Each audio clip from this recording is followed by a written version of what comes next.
ये थे, वो कह रहे थे कि मेरी पत्नी आने वाली है।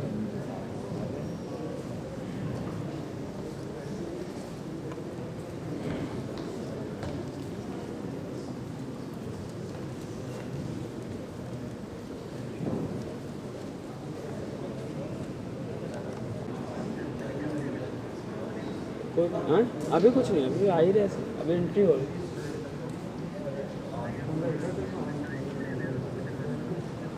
आ रहे हैं, स्टैंड लेते हैं। बड़ा नहीं है, नॉर्मल है, ये है अंदर है, थोड़ा रेंज में।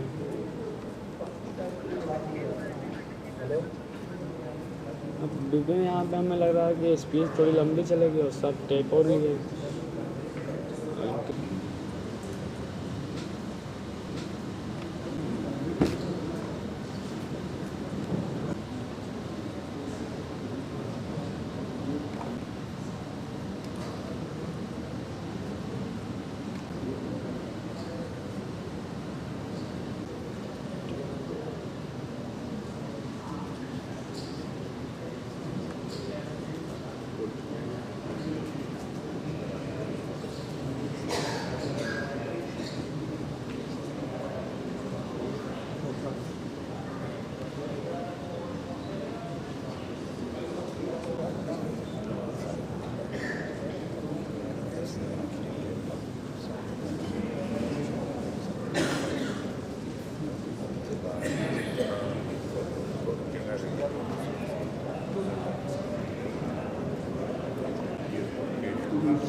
मैं सबसे निवेदन करना चाहूंगी, प्लीज अपने मोबाइल साइलेंट मोड पर रख लें।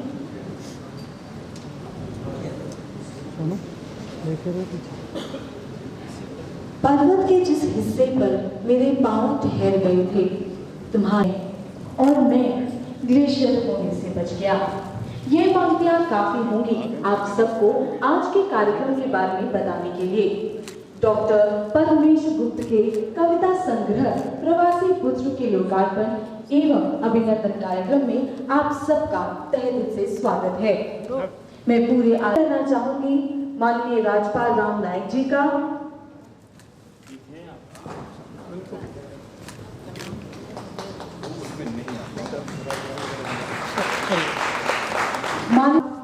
साथ ही स्वागत करना चाहूंगी डॉक्टर दाऊजी गुप्ता जी का, डॉक्टर पद्मेश गुप्त जी का और अरुण महेश्वरी जी का।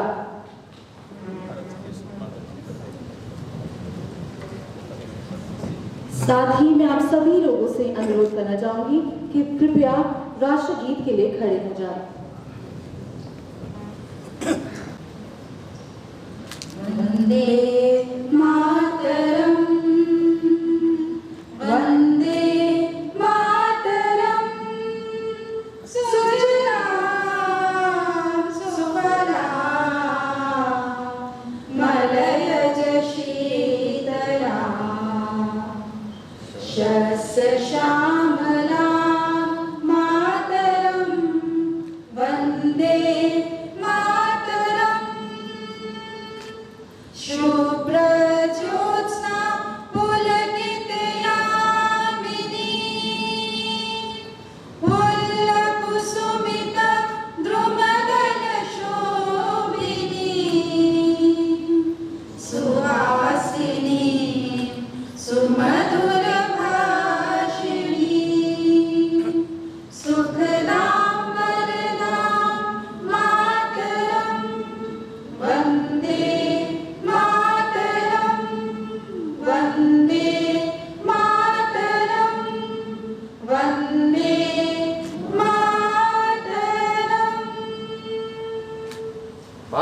माता की।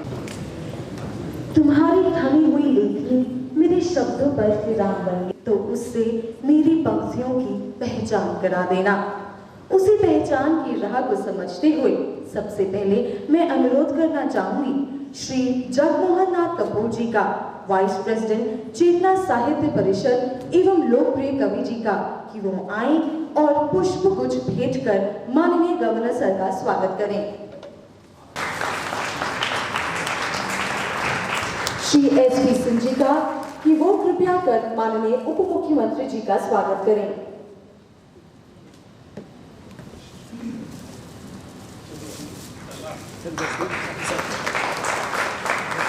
उदय खत्री जी का, कि वो आकर कृपया दाऊजी गुप्ता जी का स्वागत करें।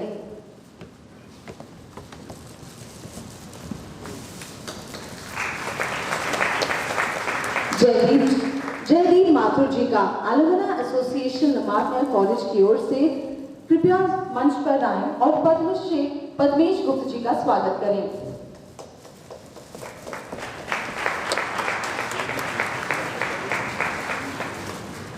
और श्री प्रशांत चंद्र जी सीनियर एडवोकेट कृपया आए और अरुण महेश्वरी जी का स्वागत करें। बहुत बहुत शुक्रिया। लखनऊ में जन्मे डॉक्टर पद्मेश गुप्त ने 1990 में लंदन में यूके हिंदी समिति की स्थापना की तथा 5 वर्षों तक हिंदी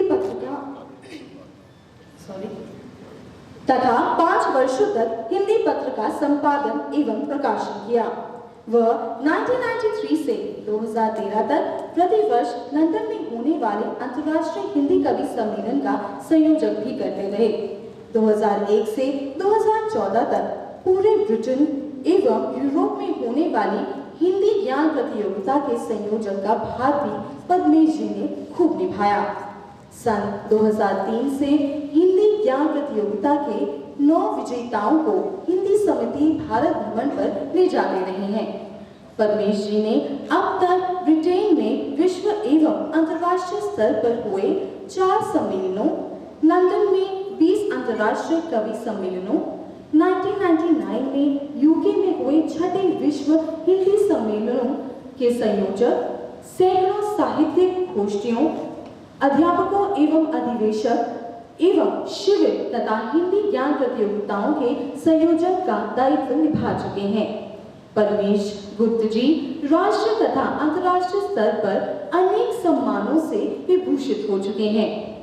आपने यूके में हिंदी की एकमात्र साहित्यिक पत्रिका उर्वाई का 18 वर्षों तक संपादन एवं प्रकाशन किया तथा प्रवासी टुडे पत्रिका का 8 वर्षों तक संपादन किया। पद्मेश गुप्त जी 2007 से ऑक्सफोर्ड में ऑक्सफोर्ड बिजनेस कॉलेज के निदेशक के रूप में कार्यरत हैं। अब तक पद्मेश जी के 2 काव्य संग्रह आकृति एवं सागर का पंछी एवं यूके के हिंदी कवियों का संग्रह दूर बाग में सौंधी मिट्टी प्रकाशित हो चुकी है। हाल ही में 31 मई 2017 को भारत के राष्ट्रपति महामहिम श्री प्रणब मुखर्जी जी द्वारा डॉक्टर पद्मेश जी को पद्म भूषण मोटरी सत्यनारायण पुरस्कार से विभूषित किया गया है। वाकई में एक अद्भुत मिसाल के तौर पर सामने आए हैं डॉक्टर पद्मेश गुप्त जी। अब मैं प्रवासी पुत्र पुस्तक के बारे में जानने के लिए मंच पर बुलाना चाहूंगी डॉक्टर उषा सिन्हा जी को।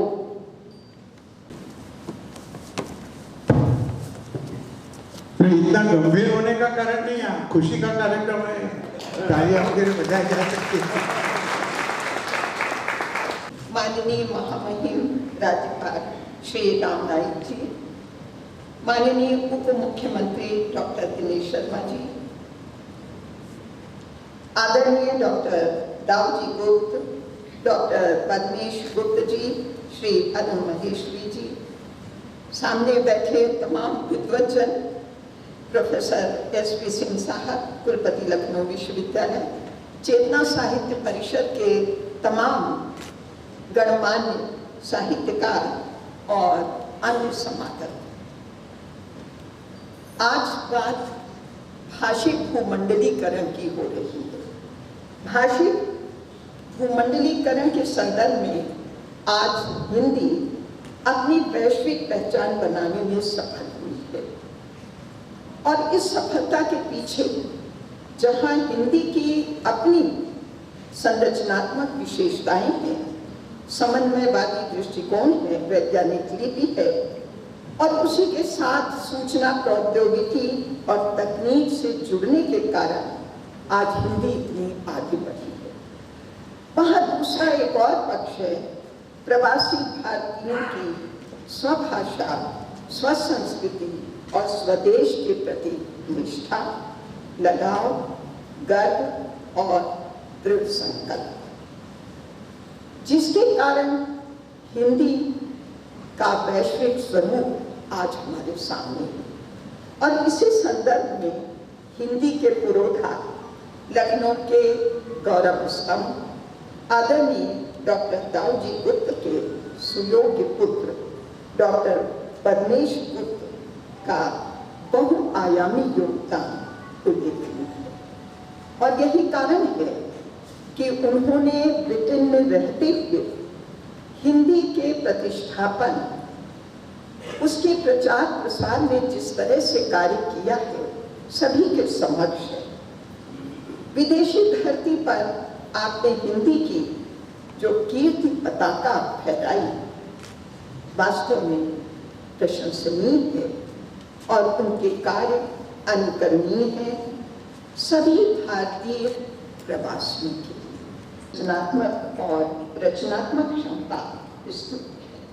उनके दीर्घकालीन योगदान के लिए ही अपनी मातृभूमि में जिस प्रकार का उनका सम्मान हुआ है, मैं समझती हूँ कि हम सब के लिए गर्व की बात है।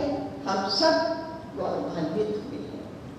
हार्दिक बधाई डॉक्टर पद्मेश जी और परिवार को भी मैं बधाई देती हूँ। सशक्त हस्ताक्षर लब्ध प्रतिष्ठ हिंदी से भी डॉक्टर पद्मेश जी का कविता संग्रह प्रवासी पुत्र, उसके प्रकाशन के लिए मैं पद्मेश जी को हार्दिक बधाई देती हूँ, कोटिशः साधुवाद और हम सब की शुभकामनाएं।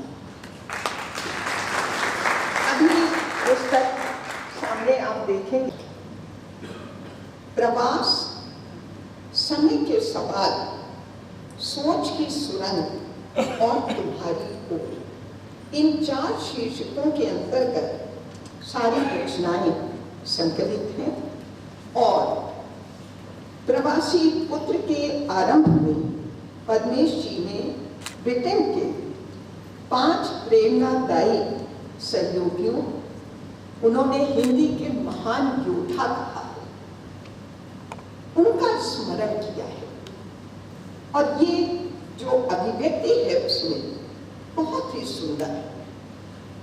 प्रवासी पुत्र का परिचय, उसकी मनस्थिति और उसकी कर्मनिष्ठा की सशक्त अभिव्यक्ति जिज्ञासा बढ़ाती है और इस काव्य कृति को पढ़ने के लिए हमें झकझोरती है।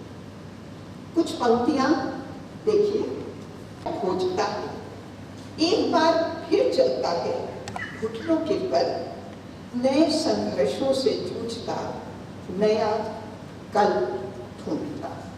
ये प्रवासी पुत्र का परिचय।